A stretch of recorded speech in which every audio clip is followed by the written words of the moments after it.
Attention spoiler, ne reste pas si tu n'es pas à jour dans les chapitres de ce manga. Pour les autres, bon visionnage.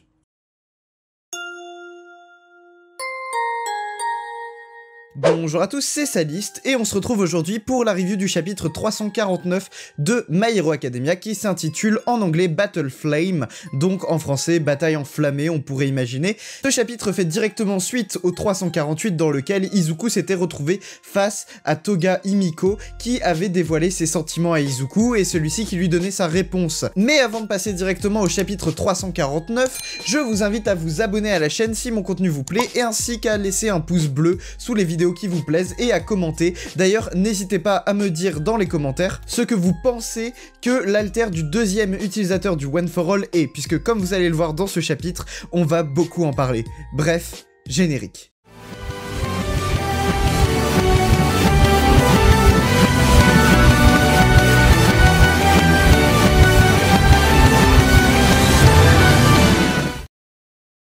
Le chapitre s'ouvre donc sur Izuku qui quitte l'île sur laquelle il était, donc face à Toga, et se met à sprinter au-dessus de la mer. Donc on voit ici que même une mouette donc a été complètement impressionnée par la vitesse d'Izuku, puisque sur la première case on voit même pas Izuku à l'horizon, et sur la deuxième il est carrément au premier plan, donc on imagine bien qu'il va à une vitesse incroyable, et on apprend même sur cette page qu'il utilise donc l'alter du 7ème utilisateur, donc Nana Shimura, qui a pour alter Float, qui lui permet de voler, et l'alter du 3ème utilisateur, Fajin, qui est une espèce de boost de puissance qui lui permet donc d'aller plus vite, de se propulser plus vite. On apprend même sur la page suivante qu'il utilise également Air Force, donc son attaque à distance là, où il propulse de l'air avec ses doigts et ses mains.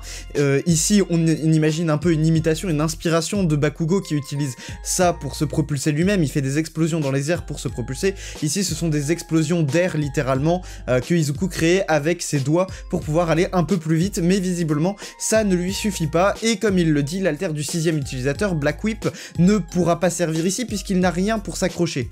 Izuku dit qu'avec le faux 100%, donc on avait déjà vu le faux 100%, c'est une combinaison de tous ces alters qui lui permettent un peu d'imiter la vitesse et la puissance du 100%, mais sans vraiment être à 100% de l'utilisation du One for All, donc c'est ça le faux 100%. Il dit qu'avec le faux 100%, il pourrait aller un peu plus vite, on voit qu'il est prêt à faire quelque chose, à utiliser quelque chose, à repousser ses limites comme il le dit, et là le second utilisateur du One for All apparaît donc dans son esprit et lui dit « Ne perds pas ton sang-froid, tu commences à avoir des décisions irrationnelles ».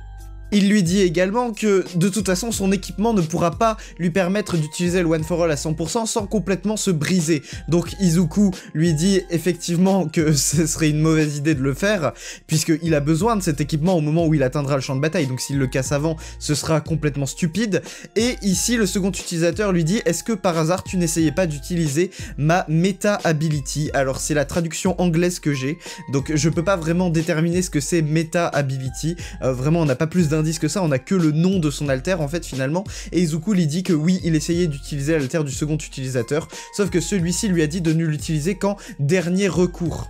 Et en effet, on apprend que Meta Ability, donc le pouvoir du second utilisateur, s'est mélangé au One for All comme tous les autres pouvoirs des anciens possesseurs, et est donc devenu beaucoup plus puissant comme tous les autres pouvoirs dans le One for All. Mais à cause de ça, celui du second utilisateur s'est transformé en un alter très utile apparemment, mais qui utilise un type très spécifique de pouvoir, de puissance, et on sait pas vraiment quoi, mais on peut imaginer que ça laisserait Izuku dans d'une situation compliquée. Pourquoi pas quelque chose qui pourrait détruire son corps encore plus vite que la simple utilisation du One for All à 100%.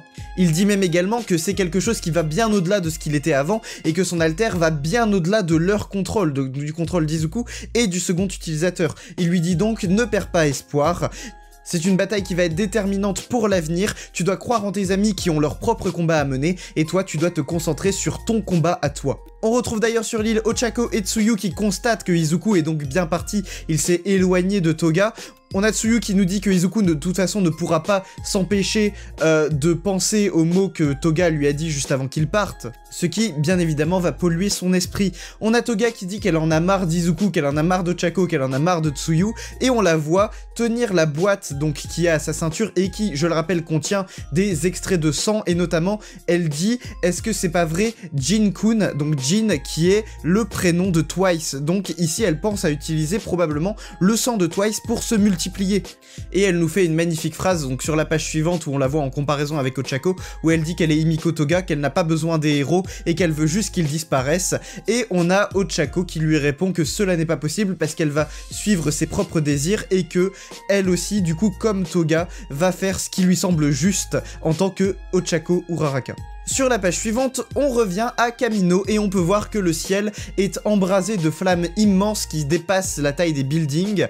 On voit donc ici qu'ils sont à Ground Zero, donc là où il y a la statue de All Might en fait, et on voit un Nomu géant face à Shoto Todoroki, un Nomu immense recouvert de pics qui vient d'apparaître. On y retrouve donc Toya qui utilise encore une fois un vocabulaire très théâtral, notamment pour parler de la scène qui se déroule sous ses yeux, disant notamment qu'il trouve ça nostalgique, qu'il trouve cette vue nostalgique puisque ça lui rappelle des souvenirs bien évidemment. Mais alors que Toya est en train de nous parler, on a Ida qui essaye de s'approcher de Shoto mais qui dit que la chaleur est tellement forte que ça va tout de suite faire surchauffer ses appareils, donc ses engines, ses moteurs qui sont dans ses jambes et qui lui permettent donc de courir vite et il ne faut pas que ceci surchauffe. Or la chaleur l'empêche de s'approcher. Toya ici s'adresse en fait indirectement à Endeavor qui n'est pas là. On le rappelle, Endeavor est face à All for One et il dit ton troisième enfant avec seulement 3 de tes hommes, donc 3 de ses acolytes finalement.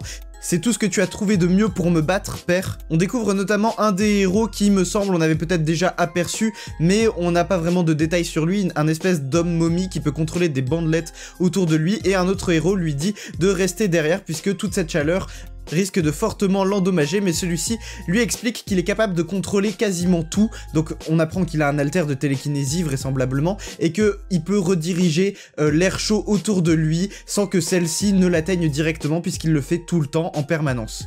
On voit également que Burnin, donc la numéro 2 en fait de l'agence d'Endeavor, est également sur ce champ de bataille en soutien à Todoroki. C'est donc Shoto qui s'adresse directement à son frère, ne sachant pas vraiment comment l'appeler, Toya, Dabi, il ne sait pas vraiment comment s'adresser à lui, et il lui dit, et il met les choses au clair directement, qu'il n'a pas reçu l'ordre de la part de Endeavor de venir se battre ici, mais qu'il a choisi lui-même de venir stopper Dabi, que c'est à lui de stopper son frère.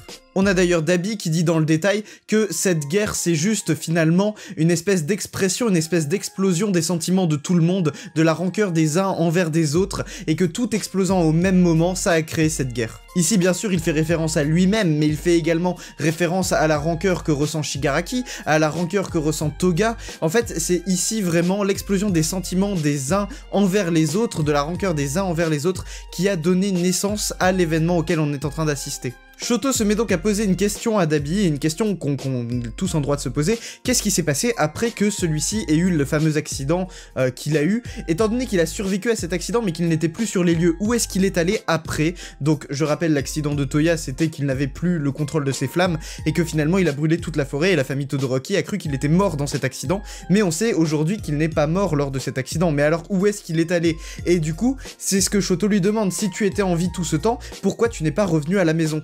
Et donc Toya lui répond: très bien, tu veux savoir? Bon, eh bien je te le dirai puisque je suis apparemment un vilain maintenant, mais je reste avant tout ton grand frère. Bien sûr ici il le dit avec beaucoup d'ironie, hein. Allez pas croire que Toya est gentil parce qu'il se considère comme le... Non, non, non, non, c'est vraiment de l'ironie hein, ici.